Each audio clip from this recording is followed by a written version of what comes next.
Orang kalau sakaratul maut itu kan sakitnya luar biasa ya. Dan kita tahu adegan sakaratul maut Rasulullah. Apa yang beliau panggil? Ummati, ummati. Umatku, umatku. Ketika beliau haji wada, apa yang beliau ucapkan?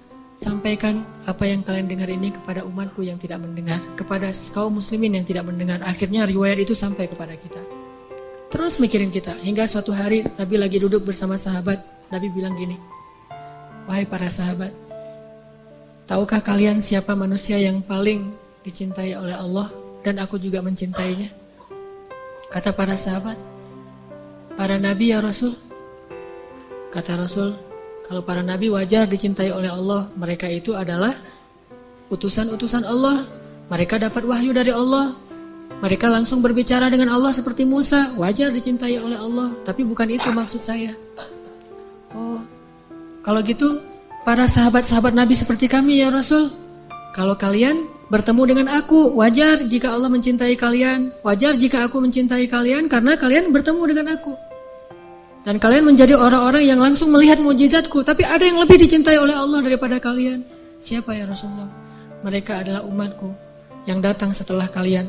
Mereka tidak pernah melihat aku, tetapi mereka beriman kepadaku dan mencintaiku, mengikuti sunnahku. Aku rindu kepada mereka. Kalian adalah sahabat-sahabatku, tapi mereka adalah keluargaku, kata Rasulullah SAW. Bukan kita yang ngaku-ngaku Rasulullah keluarga kita. Itu mah wajar banget, orang kita orang biasa, Rasulullah orang luar biasa. Tapi Rasulullah ngaku kita sebagai keluarganya. Padahal Rasulullah tahu gak semua dari kita itu setia kepada beliau. Yang marah ketika nama beliau dicoreng. Yang marah ketika tentang beliau itu diselewengkan. Yang marah ketika beliau dihina. Gak semua dari kita punya kesetiaan yang besar kepada beliau. Tapi beliau menganggap kita keluarganya. Beliau rela menghabiskan hidupnya dalam kesusahan demi supaya hidayah ini sampai kepada kita. Siang malam hartanya habis, dihina, dicela, diusir dari kampung halamannya. Apa yang beliau harapkan? Supaya hidayah ini sampai kepada seluruh manusia. Itu yang paling beliau harapkan. Saking cintanya Rasulullah kepada umatnya.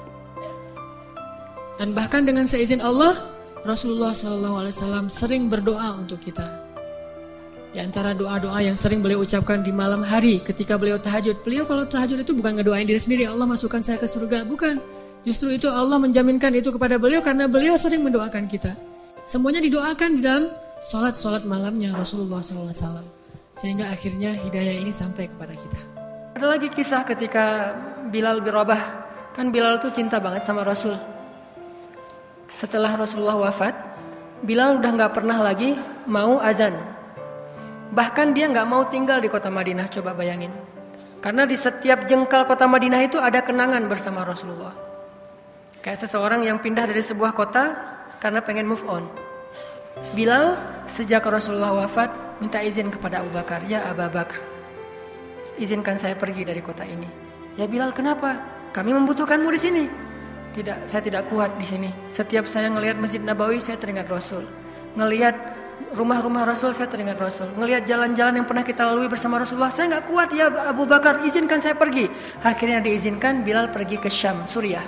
Sampai di Suriah, dia nikah. Suatu malam, Bilal mimpi. Dan mimpi orang yang soleh itu ilham. Hampir seperti wahyu, walaupun beda dengan wahyu. Ilham. Mimpi ketemu Nabi. Nabi datang dalam mimpinya Bilal. Terus Nabi bilang, ma hadzal jafa ya Bilal. Kenapa kamu jadi asing sekali bagiku wahai Bilal?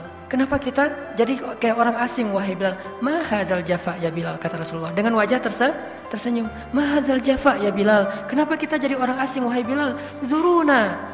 Datanglah, ziarahilah kami, silaturahimlah kepada kami. Kami rindu kepadamu wahai Bilal. Bangun dari mimpi, Bilal bilang kepada istrinya, wahai istriku, saya baru ketemu Rasulullah dalam mimpi. Hah, benarkah? Benar, apa yang dikatakan Rasulullah? Kata Rasulullah, kita menjadi asing karena gak pernah menziarahi Rasulullah. Dan beliau menyuruh saya untuk ziarah. Wahai istriku, besok saya akan pergi ke Madinah.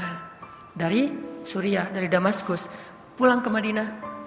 Ziarah makam Rasulullah, salawat kepada Rasulullah. Melihat makam Rasulullah, udah lama kangen sama Rasulullah. Duduk di makam Rasulullah, nangis-nangis.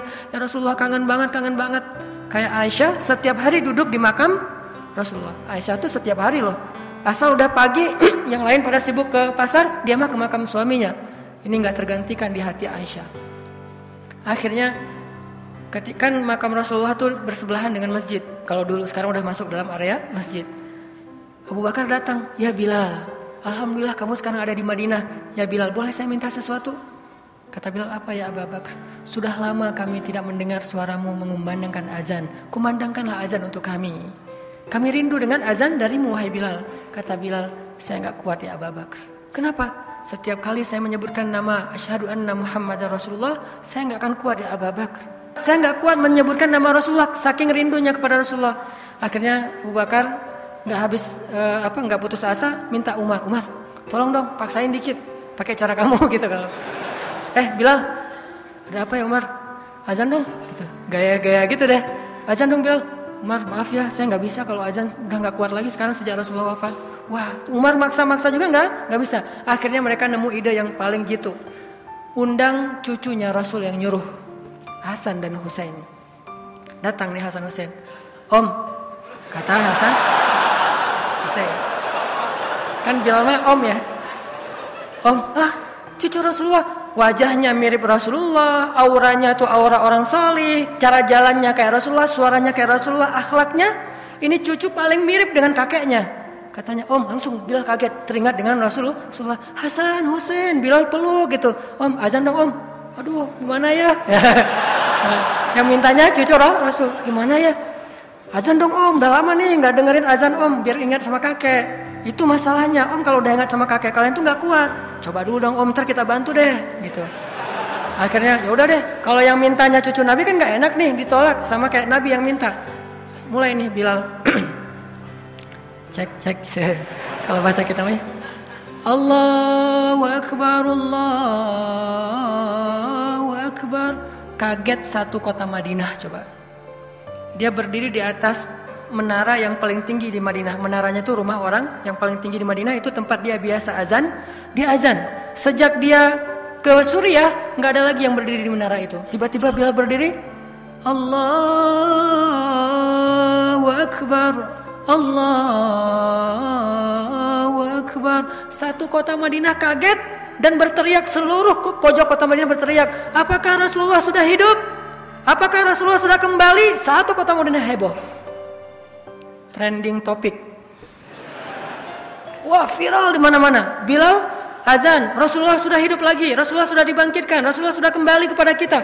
Heboh satu kota Madinah. Orang yang berdagang meninggalkan dagangannya, yang tadi di rumah langsung siap-siap ke masjid. Buruan semuanya berlari ke masjid serentak. Asyhadu an la ilaha illallah. Berkumpul orang berbondong-bondong datang ke masjid. Penuh aja sampai di jalan-jalan. Semuanya orang, Rasulullah mana Rasulullah. Ketika Bilal sampai di kalimat asyhadu anna Muhammadar Rasulullah, nangis Bilal. Ketika Bilal nangis, orang-orang baru sadar ternyata Rasulullah tidak hidup kembali, tetapi Bilal yang datang dari Suriah mengumandangkan azan. Lalu diucapkan sekali lagi, asyhadu anna Muhammadar. Terputus, nangis, satu kota Madinah menangis. Kata para periwayat kisah ini, Madinah hanya 2 kali pernah menangis seheboh itu. Satu ketika Rasulullah wafat, kedua ketika Bilal mengumandangkan azan setelah sekian lama. Tidak ada yang mencintai kita seperti cintanya Rasulullah SAW kepada umatnya. Tahu gimana cinta Rasulullah kepada kita? Salah satu di antara cinta Rasulullah kepada kita yang gak bisa digantikan oleh siapapun, termasuk oleh orang tua kita. Ayah ibu kita gak bisa mencintai kita seperti cinta Rasulullah. Pasangan kita yang katanya sehidup semati gak bisa mencintai kita seperti cintanya Rasulullah. Gimana cintanya Rasulullah? Nanti di padang mahsyar Allah Subhanahu wa taala berfirman, "Yauma yafirrul mar'u min akhihi wa ummihi wa abihi wa sahibatihi wa banihi likulli imri'in minhum yawma idzin sya'nun yughni." Hari ketika seorang ayah lari dari anaknya, seorang suami lari dari istrinya, istri lari dari suaminya, anak lari dari orang tuanya, pasangan lari dari pasangannya, sahabat lari dari sahabatnya. Likulli imri'in yawma idzin, pada hari itu semua orang sya'nun yughni, sibuk ngurus diri sendiri, kecuali satu orang.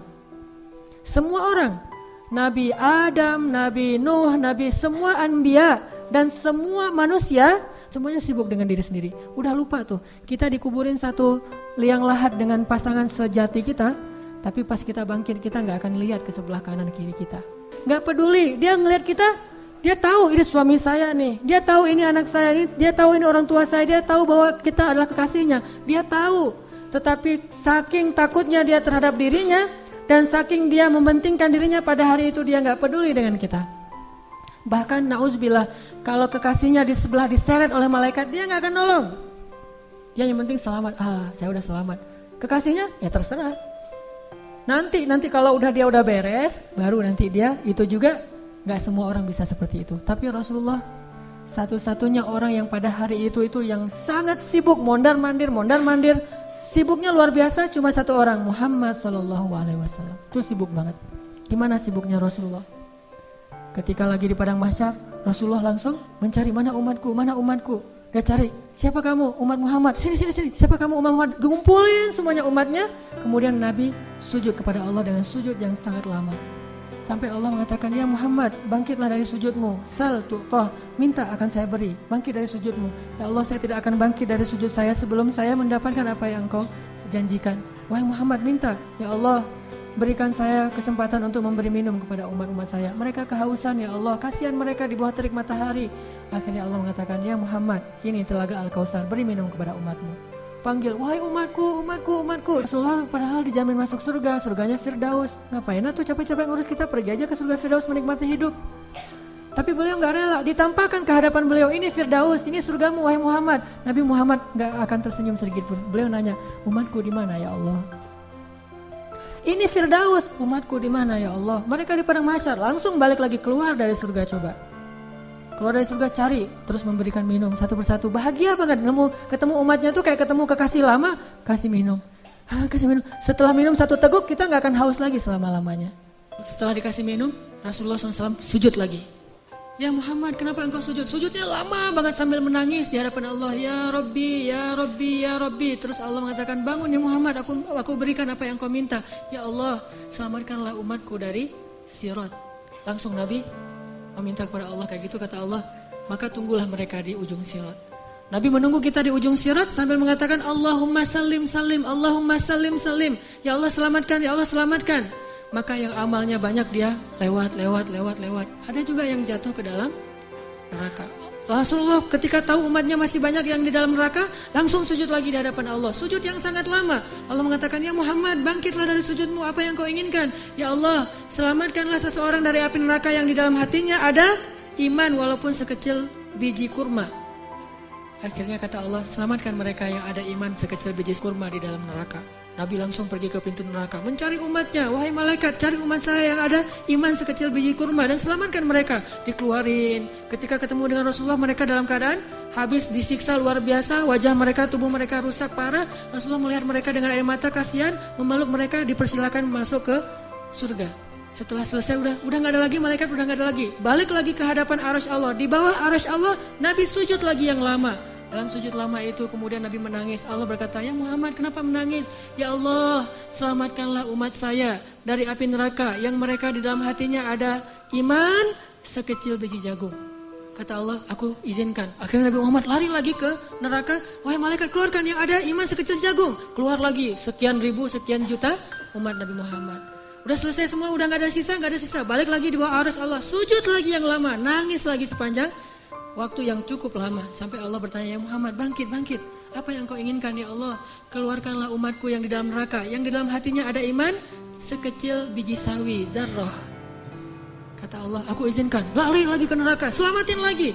Balik lagi, sujud lagi, ya Allah. Kata Allah, ya Muhammad, apa lagi ya Muhammad? Bukankah aku sudah menyelamatkan banyak dari umatmu? Ya Allah, demi kasih sayang yang engkau miliki, selamatkanlah umatku yang mereka tidak punya amal kecuali hanya mengatakan la ilaha illallah. Kata Allah, aku izinkan. Nabi Muhammad kemudian lari ke neraka, menyelamatkan kita dengan seizin Allah. Makanya Nabi mengatakan, katakan la ilaha illallah, baru aku bisa menyelamatkan kalian. Rasulullah hanya membukakan pintu surga untuk kita, tapi beliau tidak masuk surga. Kita yang disuruh masuk surga, beliau keluar lagi, sibuk lagi dengan yang lain. Kita yang difikirkan oleh Rasulullah SAW. Apakah orang tua kita bisa melakukan itu nanti di akhirat? Tidak. Cinta yang paling besar dari Rasulullah. Gak lupa sama kita, kenal juga enggak? Bahkan kita berselawat kepada beliau aja males. Beliau tidak menyelamatkan, ya Allah selamatin aja orang yang berselawat kepada saya. Yang gak mau selawat gak usah. Enggak. Yang ada iman sekecil zarrah, yang ada iman sekecil jagung, yang ada iman sekecil biji kurma, gak masalah. Yang penting umatku ya Allah, selamatkan mereka.